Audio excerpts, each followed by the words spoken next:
السلام علی رسول اللہ وبعد۔ رسول اللہ صلی اللہ علیہ وآلہ وسلم نے فرمایا: یا معشر الشباب من استطاع منکم الباءۃ فلیتزوج فإنه أغض للبصر وأحسن للفرج۔ اے نوجوانوں کی جماعت، جو تم میں سے طاقت رکھتا ہو وہ ضرور شادی کرے۔ فإنه أغض للبصر، شادی کا فائدہ یہ ہے جس سے انسان کی آنکھیں جھک جاتی ہیں اور عزت کی اور شرمگاہ کی حفاظت ہو جاتی ہے۔ اللہ رب العالمین نے جو قرآن مجید میں حکم دی ہے: قل للمؤمنین یغضوا من ابصارہم ویحفظوا فروجہم، ایمان والے مردوں سے کہہ دیجیے کہ وہ اپنی نگاہوں کو نیچے رکھیں اور اپنی شرمگاہوں کی حفاظت کریں۔ اور اس کے بعد جو اگلی آیت اس میں ایمان والی عورتوں کو مخاطب کر کے کہا گیا: وَقُلْ لِلْمُؤْمِنَاتِ، اے میرے نبی مومن عورتوں کی بھی کہہ دیجیے یغضضن من ابصارہن ویحفظن فروجہن، اپنی نگاہیں نیچی رکھا کریں اور اپنی شرمگاہوں کی حفاظت کریں۔ تو یہ جو نگاہیں نیچی کرنے کا حکم دیا گیا ہے، پھر اسلام نے اس کا طریقہ بھی متعین کیا ہے۔ وہ طریقہ یہ ہے کہ نکاح کرو۔ اللہ رب العالمین نے قرآن مجید میں فرمایا: وَأَنكِحُوا الْأَيَامَ مِنكُمْ وَالصَّالِحِينَ مِنْ عِبَادِكُمْ وَإِمَائِكُمْ إِنْ يَكُونُوا فُقَرَاءَ يُغْنِيهِمُ اللَّهُ مِنْ فَضْلِهِ،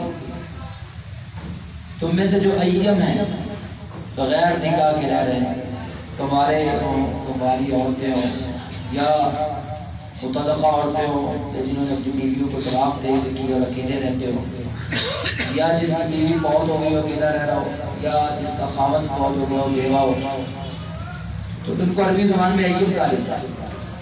تو فرمایا جتنے بھی تمہارے اندر ایّم موجود ہیں ان کے نکاح کر دو، اللہ کا حکم ہے۔ وَالصَّالِحِينَ مِنْ عِبَادِكُمْ وَإِمَائِكُمْ، اللہ کے جو تمہارے غلام اور تمہاری لوڑیاں ہیں نیک لوگوں میں سے، ان کے بھی نکاح کرو۔ نکاح کے اندر آج کے دور کے اندر جو سب سے بڑی رکاوٹ ہے جس کی وجہ سے شادیاں لیٹ ہوتی ہیں وہ یہی ہے جی، کوئی کہتا ہے جی بچی پڑھ رہی ہے، کوئی کہتا ہے جی بچہ ابھی پاؤں پہ کھڑا نہیں ہوا، تو ابھی تک کچھ مالی حالات نہیں ہیں۔ فرمایا ان یکونوا فقراء یغنیہم اللہ من فضلہ، اگر وہ فقیر بھی ہوں گے تو اللہ ان کو اپنے فضل سے غنی فرما دے گا، اللہ مدد کرے گا۔ جو عفت اور پاک دامنی کے لیے نکاح کرتا ہے، رسول اللہ صلی اللہ علیہ وسلم نے فرمایا کہ اللہ تعالیٰ اس شخص کی خاص طور سے مدد فرماتا ہے۔ تو آج کے دور کے اندر نکاح تو ہوتے ہیں لیکن اس وقت ہوتے ہیں جب عمریں نکاح کی گزر جاتی ہیں، اور اس کا نقصان معاشرے کے اندر بدکاری کی صورت میں عام ہوتے ہوئے زنا کی صورت میں نکل رہے ہیں۔ تو اللہ رب العالمین کا یہ حکم ہے، جو برسا ہیں یعنی جو باپ ہے، ماں ہے یا جو سرپرست ہیں، ان کو یہ حکم ہے کہ اپنے بچوں کا ضرور نکاح کرو اور جلدی نکاح کرو۔ جو ان بچے بالغ ہو جائیں تو کوشش کریے کہ جلدی نکاح ہو جائے۔ جتنی جلدی نکاح ہوگا اسی قدر وہ آسان ہوگا، اسی قدر وہ سادہ ہوگا، اسی قدر اس کے اندر برکت ہوگی۔ جیسے جیسے تکلفات بڑھتے جائیں گے، جس طرح آج کی صورتحال ہے، جس طرح ہندوؤں کی رسمیں بڑھتی جائیں گی، اور افسوس ہوتا ہے کہ ہم سب ہی اللہ تعالیٰ میں دعا فرمائے، شاید کسی کو یہ بات بری نہ لگے، میں پہلے معذرت کرتا ہوں آپ سے، ہم سب نکاح کے موقع پر ہندو بن جاتے ہیں۔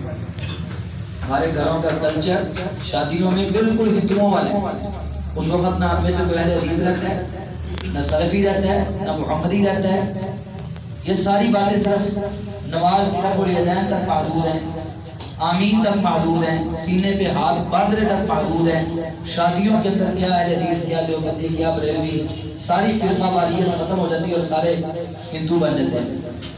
بالکل کوئی رسمیں جو ہندوؤں والی، علماء کے گھروں میں جاتے ہیں شادیوں میں، ان کے بیٹوں بیٹیوں کی شادیوں میں تو کوئی رسمیں ہندوؤں والی کرتی، کوئی جہیز، کوئی برات، کوئی سارا کچھ رسمیں تو ایسی ہمارے اندر آ گئی ہیں جو ہمیں لگتا ہی نہیں ہے کہ یہ ہندوؤں کی رسم ہے، ہمیں لگتا ہے یہ ہماری مسلمانوں کی کوئی سنت ہے شاید۔ جو لفظ برات ہے نا، برات کا تصور اسلام میں ہے ہی نہیں۔ دلہا کے ساتھ کسی اور کو جانے کی ضرورت ہی نہیں اسلام کے اندر۔ یہاں پر تو جب تک 200 بندہ ساتھ نہ ہو اس وقت تک شادی نہیں ہوتی۔ کم از کم بھی بڑا پابندی ہم لگا لیں نہیں بس تھوڑے رکھ لیں 36-40 تو ہو جانا چاہیے. اچھا یہ گھر کے افراد بھی آ جائیں گے تو 30-40 تو بن جائیں گے نا. پھر کس نے کہا گھر کے سارے افراد کا ساتھ جانا ضروری ہے؟ جہیز کی رسم یہ آج کرتے ہیں بلکہ لوگ دلائل دیتے ہیں. اللہ تعالیٰ ہمیں معاف فرمائے. دیکھیں وہ کہتے ہیں رسول اللہ صلی اللہ علیہ وسلم نے فاطمہ مزارہ رضی اللہ عنہ کو جہیز دیا تھا. ویسی بھونڈی دلیل ہے. رسول اللہ صلی اللہ علیہ وسلم نے کوئی جہیز نہیں دیا فاطمہ مزارہ رضی اللہ عنہ، کچھ بھی نہیں دیا اپنی طرف سے. یہ سب صرف لوگوں کو منہ بند کرنے کے لیے، چپ کروانے کے لیے. مقصد یہ ہے کہ جتنی آج ہندوؤں کی رسمیں اپنے اپنا لی ہیں اس کی وجہ سے شادیاں مشکل سے مشکل بنتی جا رہی ہیں. اور زنا آسان ہوتا تھا. زنا کے لیے کیا چاہیے؟ علیحدگی، خالی جگہ بس. اور شادی کے لیے جہیز کو 2-3-4 لاکھ کا عام جو معتدل لوگ ہیں ان کی بات کر رہا ہوں، ورنہ 10-20 لاکھ کا جہیز ہوتا ہے. اور پھر کوئی 200-300 افراد کو کھانا کھلانے کے لیے پیسے ہوں.